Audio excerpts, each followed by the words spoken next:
అది అందమైన ప్రదేశం. అక్కడ చాలా రకాల పక్షులు, జంతువులు నివసిస్తూ ఉండేవి. ఒకరోజు ఉదయాన్నే గుడ్డులో నుంచి అందమైన పుజ్జి కోడిపిల్ల బయటకు వచ్చింది. అమ్మా అమ్మా అని బయటకు రాగానే అరిచింది. అమ్మ కనబడకపోవడంతో బయటకు వచ్చి చూసింది. అని అరుస్తూ చుట్టూ తిరిగి చూసింది.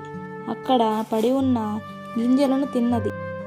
కొంచెం ముందుకు వెళదాం, మా అమ్మ అక్కడ ఉంటుందేమో అనుకుని ఉత్సాహంతో అడుగులు వేయసాగింది. కోడిపిల్లకు గడ్డి మేస్తున్న ఆవు కనబడింది. దాని దగ్గరకు వెళ్ళి మా అమ్మవు నువ్వేనా అని అడిగింది.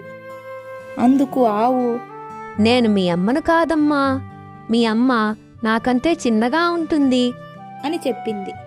దానికి కోడిపిల్ల మరింత ఉత్సాహంతో ముందుకు వెళ్ళసాగింది.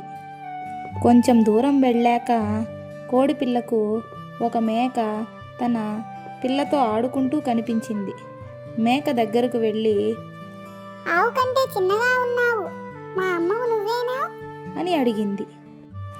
అందుకు మేక, మీ అమ్మను నేను కాదమ్మా, నాకు 4 కాళ్ళు ఉన్నాయి, మీ అమ్మకు 2 కాళ్ళే ఉంటాయి అని చెప్పింది. అది విన్న కోడిపిల్ల, సరే ఇంకొంచెం ముందుకు వెళ్ళి చూద్దాం, అక్కడ మా అమ్మ ఉంటుందేమో అనుకుని ముందుకు వెళ్ళింది. కోడిపిల్లకు చెరువు గట్టున ఒక బాతు కనిపించింది.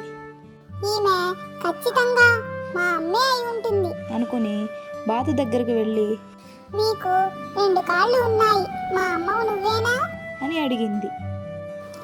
నాకు మీ అమ్మలాగా 2 కాళ్ళున్నాయి, కానీ నేను మీ అమ్మను కాను, మీ అమ్మ కుక్కరుకో అంటుంది అని చెప్పింది.